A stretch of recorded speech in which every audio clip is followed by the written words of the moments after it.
আউযুবিল্লাহি মিনাশ শাইতানির রাজিম বিসমিল্লাহির রহমানির রহিম আত-তাহিয়াতু লিল্লাহি ওয়াস সালাওয়াতু ওয়াত তাইয়্যিবাতু আসসালামু আলাইকা আইয়ুহান নাবিয়্যু ওয়া রাহমাতুল্লাহি ওয়া বারাকাতুহু আসসালামু আলাইনা ওয়া আলা ইবাদিল্লাহিস সলিহিন আশহাদু আল্লা ইলাহা ইল্লাল্লাহু ওয়া আশহাদু আন্না মুহাম্মাদান আবদুহু ওয়া রাসূলুহু আম্মা বাদ। এখানে রাসূল সাল্লাল্লাহু আলাইহি সাল্লামকে ভালোবাসার বিষয়ে বর্ণনা করার জন্য উপস্থিত হয়েছি। দেখেন, এখানে প্রথম যে আয়াত এটাতে আছে যাদের অন্তর অমনোযোগী, যাদের অন্তর অমনোযোগী তারা বলবে যে রাসূল সাল্লাল্লাহু আলাইহি সাল্লাম বা যে কোনো রাসূল একজন সাধারণ মানুষ, তার কাছে যাওয়ার কোনো প্রয়োজন নাই। এ থেকে বোঝা যায় এই আয়াতটাকে যদি আমরা চেঞ্জ করি, উল্টাই, তাহলে কি হবে? যাদের অন্তর খেলায় অমনোযোগী নয় সে রাসূল সাল্লাল্লাহু আলাইহি সাল্লামকে আর সাধারণ মানুষ বলবে না।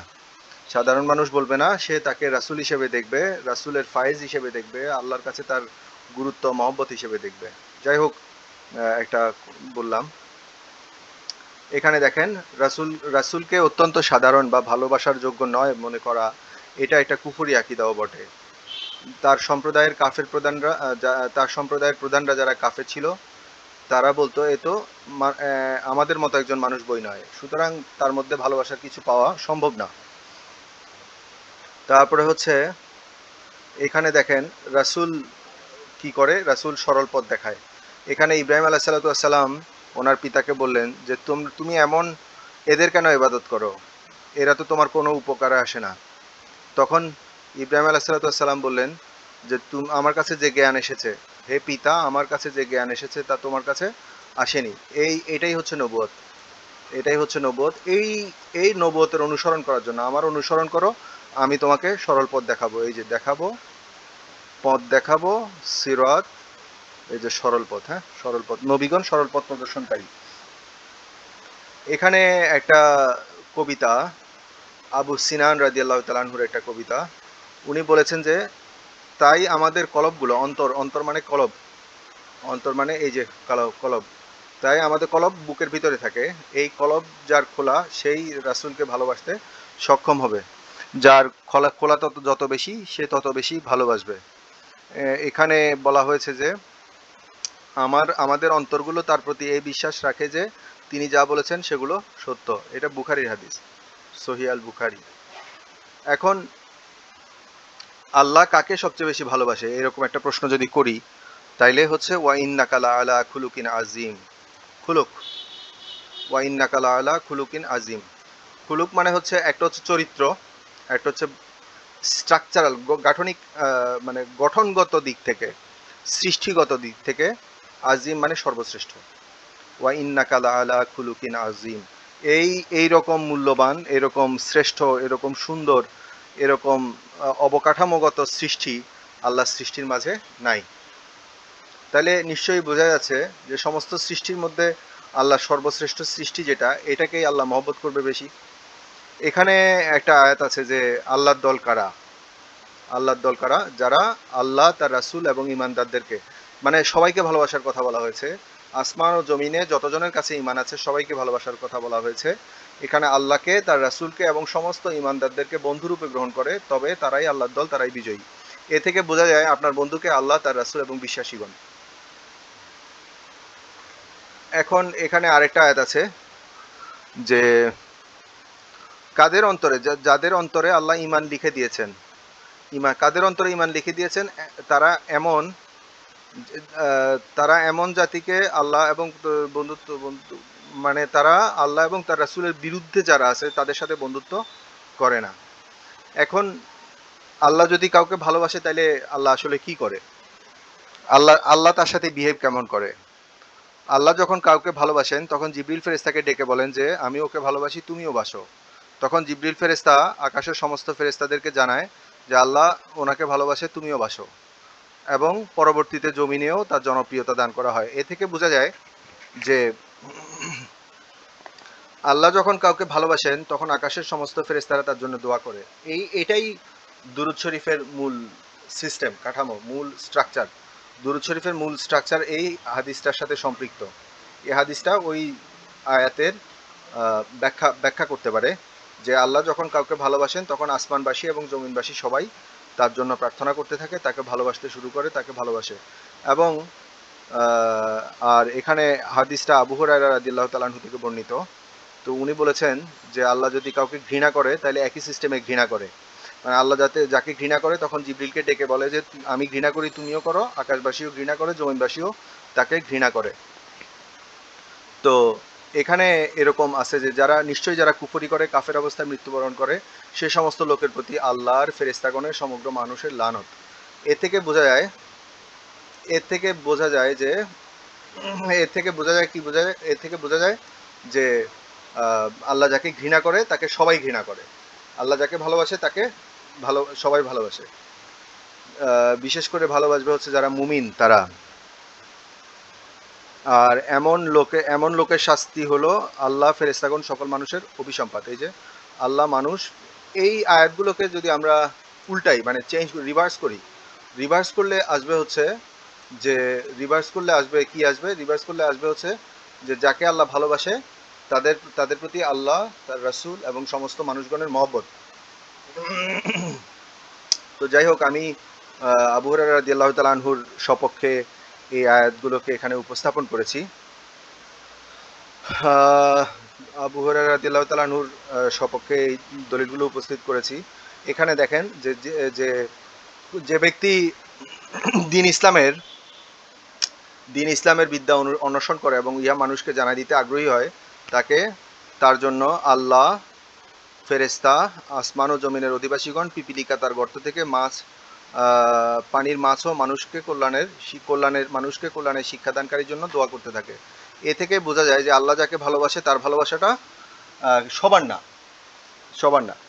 এই ভালোবাসাটা প্রবিষ্ট করা হয় কোথায়? কালবের মধ্যে। আপনার পারস্পরিক মুসলিম ভ্রাতৃত্ববোধ,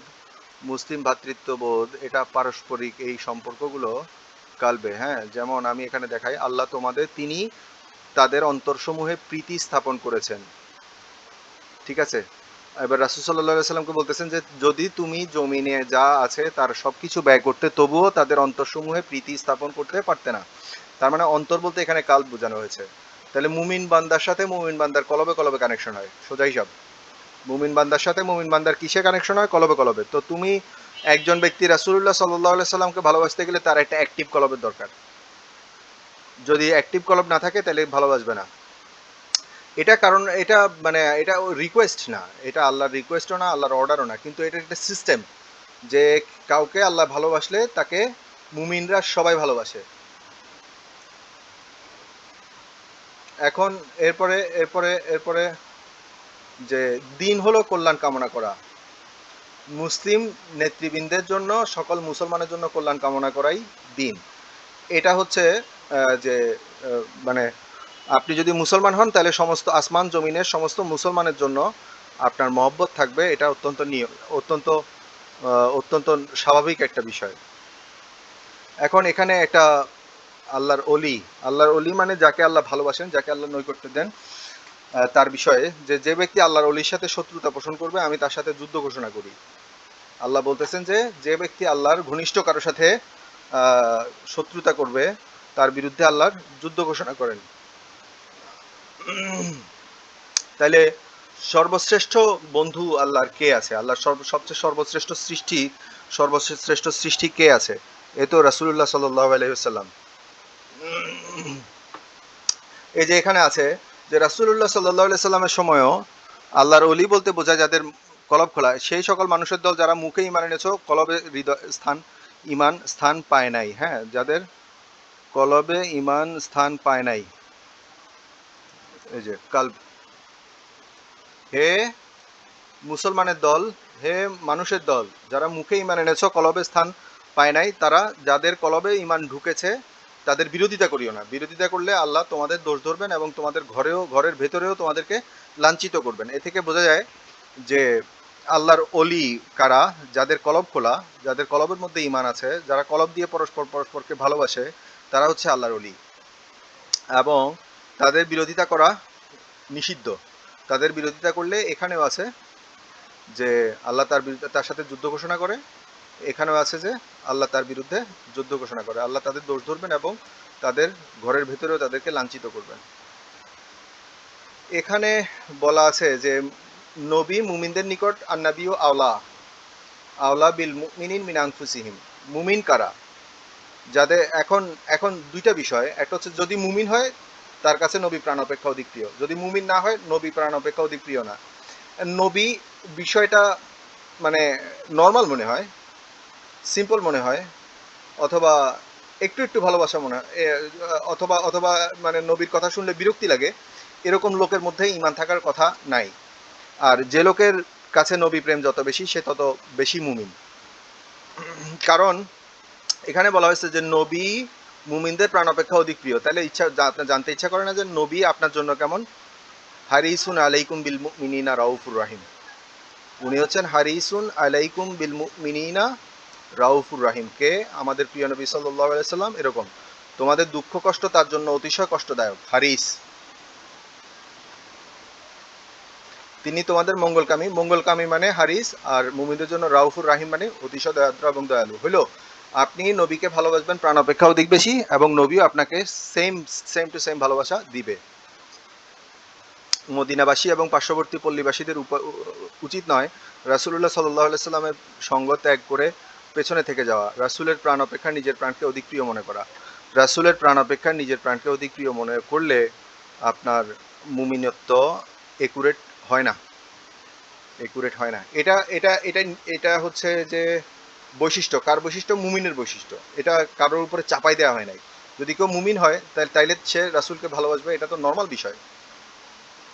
আল্লাহর রহমতে আপনি তাদের জন্য কোমল হৃদয় হয়েছেন। তো রাসূল সাল্লাল্লাহু আলাইহি সাল্লাম আমাদের জন্য কি? কোমল হৃদয়। তার কাজ হচ্ছে কি?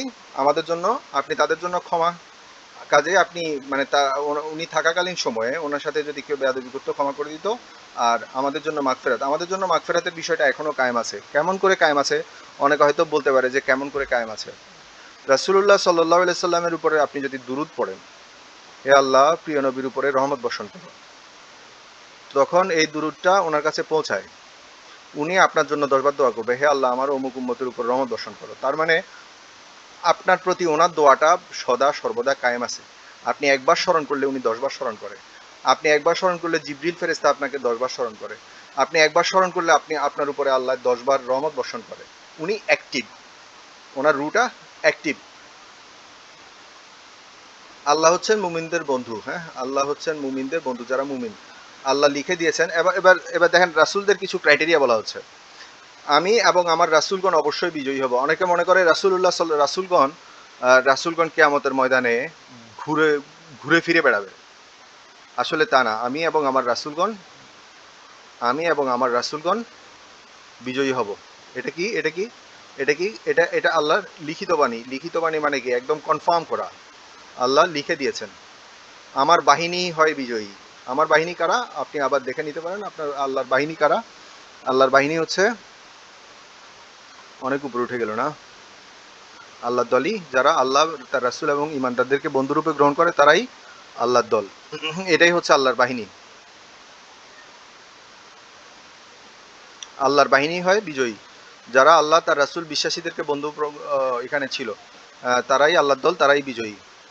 এবার দেখেন, ইন্নাল্লাহা ওয়া মালাইকাতাহু ইউসাল্লুনা আলান নবী। তার মানে আল্লাহ যাকে ভালোবাসে তার জন্য এই আহ্বান। আল্লাহ যাকে ভালোবাসে তাকে কি বলা হয়? তাকে কি বলা হয়? জিবরিল ফেরেশতাকে ডেকে বলা হয়, ও জিবরিল ফেরেশতা তুমি তাকে ভালোবাসো। আকাশের সকল ফেরেশতারা তাকে ভালোবাসে, জমিনের সবাই তাকে ভালোবাসে। তো আল্লাহ রাব্বুল আলামিন এখানে বলতেছেন যে আল্লাহ তো অবশ্যই তার উপরে দয়া করেন, ফেরেশতারা তার উপরে, আমি আমি যেন আল্লাহ যেন দয়া করে সেজন্য দোয়া করে, এবং মুমিন বান্দা যারা তোমরাও এই নবীর উপরে দোয়া করো এবং সালাম প্রেরণ করো।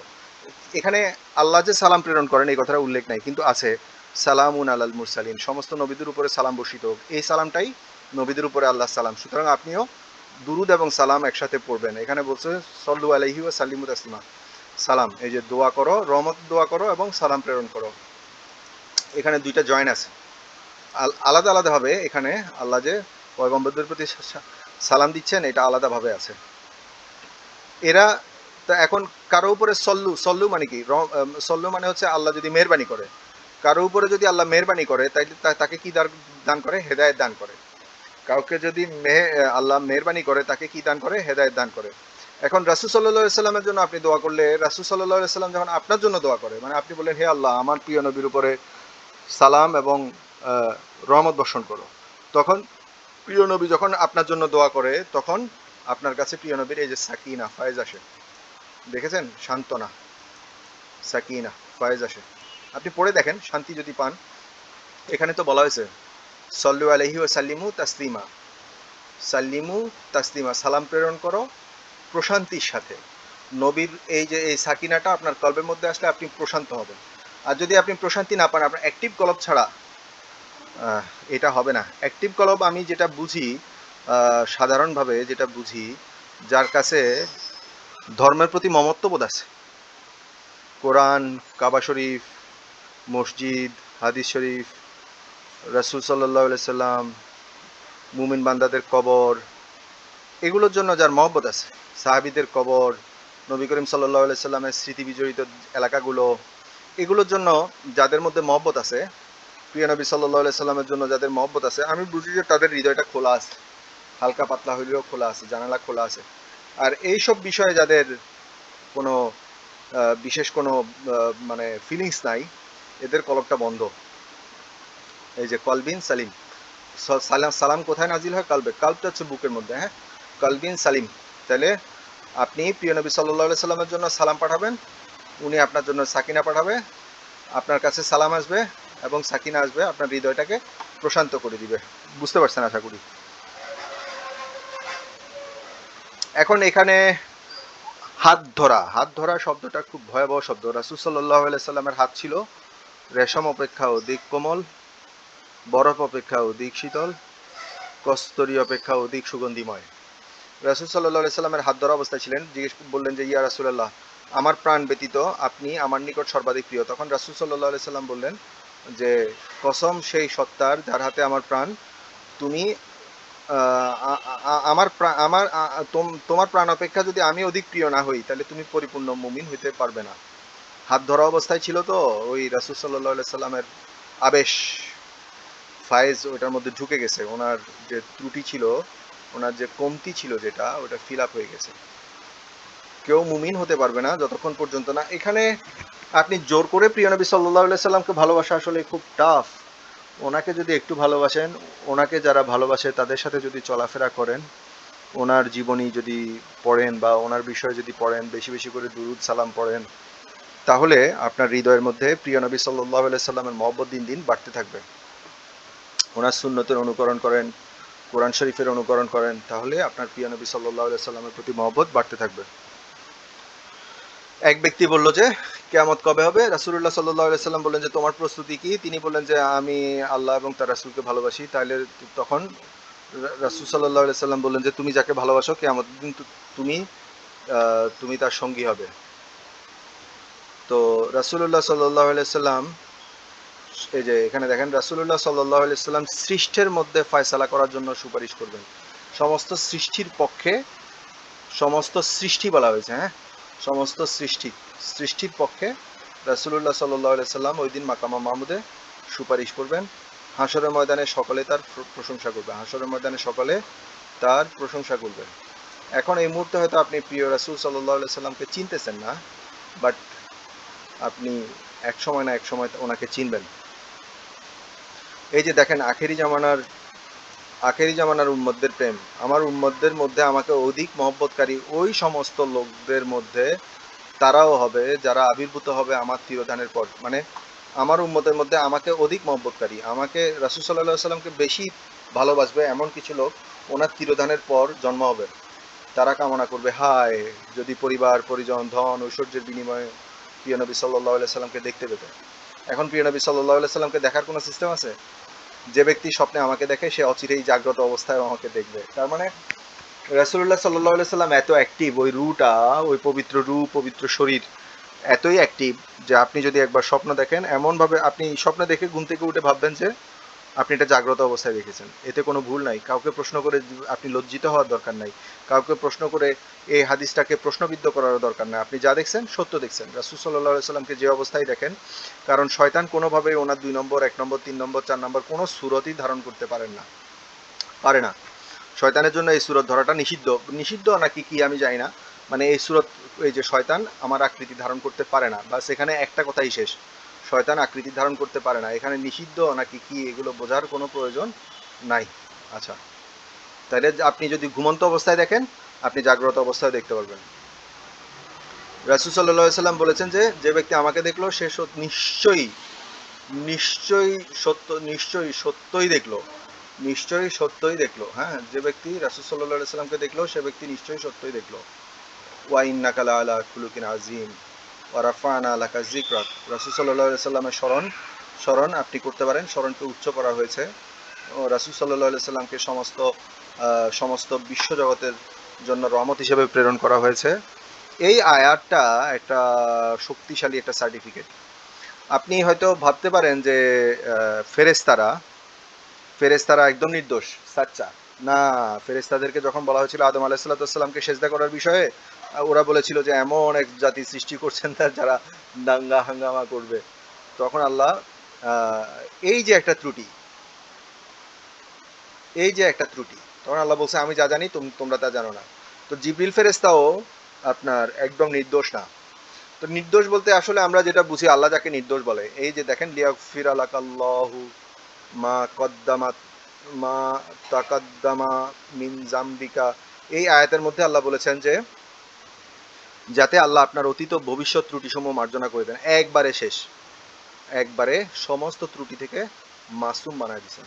কেউ যদি ওনার দোষ খোঁজে তাইলে সে খুঁজুক, কিন্তু আল্লাহর কাছে ওনার কোনো দোষ নাই, যেহেতু আল্লাহ নিষ্কলুষভাবে ওনাকে মার্জনা করে দিয়েছেন। ওনার প্রতি কোনো ক্ষোভ, ওনার প্রতি কোনো রাগ, ওনার প্রতি কোনো ধরা কিচ্ছু নাই। আর আপনার প্রতি নিয়ামত সমূহ পূর্ণ করেন, আপনাকে সরল পথে পরিচালিত করেন। ওয়ায়ানসুরাকাল্লাহু নাসরান আজিজা, আপনার জন্য রয়েছে বলিষ্ঠ সাহায্য। কাল কিয়ামতের ময়দানে সবাই আহ, আহ, অক্ষমতা জানাবে সুপারিশের জন্য, কিন্তু রাসূল সাল্লাল্লাহু আলাইহি সাল্লামের কাছে আসার পরে ঈসা আলাইহিসসালাম বলবেন, আল্লাহ তোমরা মুহাম্মদের কাছে যাও, আল্লাহ ওনার পূর্বের এবং পরের, এই আয়াতটা তেলাওয়াত করবেন, আল্লাহ এবং পূর্বের ও পরের সমস্ত অপরাধসমূহ মার্জনা করে দিয়েছেন। তখন রাসূল সাল্লাল্লাহু আলাইহি সাল্লামের কাছে আসলে উনি এই মাকামা মাহমুদে, এই যে এখানে লেখা আছে মাকামা মাহমুদা, মাকামা মাহমুদে এসে আপনার জন্য সুপারিশ করবে। রাসূল সাল্লাল্লাহু আলাইহি সাল্লামের দোষ ধরাটা আহ, একদম নিষিদ্ধ, একদম নিষিদ্ধ। তাইলে একটুকের মধ্যে মোটামুটি আমি যেটা বুঝলাম যে রাসূলুল্লাহ সাল্লাল্লাহু আলাইহি সাল্লামকে ভালোবাসতে কেউ বাধ্য না, কিন্তু যে ব্যক্তি যে ব্যক্তিকে আল্লাহ ভালোবাসবে তার মধ্যে রাসূল সাল্লাল্লাহু আলাইহি সাল্লামের মহব্বত অটোমেটিক ঢুকে যাবে। আবার যে ব্যক্তি বলবে যে আমি রাসূলুল্লাহ সাল্লাল্লাহু আলাইহি সাল্লামকে ভালোবাসি, তার মানে বোঝা গেল আল্লাহ তাকে ভালোবাসে। কারণ আল্লাহ যাকে ভালোবাসে তার জন্য মহব্বত সবার, আসমান ও জমিনের সবার তৈরি হয়। তো তার মধ্যে সর্বশ্রেষ্ঠকে কে এমন কোনো মুসলমান নাই যে জিবরিল আমিনকে ভালোবাসে না, কিন্তু সর্বশ্রেষ্ঠ হচ্ছে ওয়া ইন্নাকা লাআলা খুলুকিন আযীম। সৃষ্টিগতভাবে, বৈশিষ্ট্যগতভাবে এবং সৃষ্টিগত বৈশিষ্ট্যগত সমস্ত দিক থেকে উনি হচ্ছে খুলুকিন আযীম। আল্লাহ হাফিজ, আসসালামু আলাইকুম।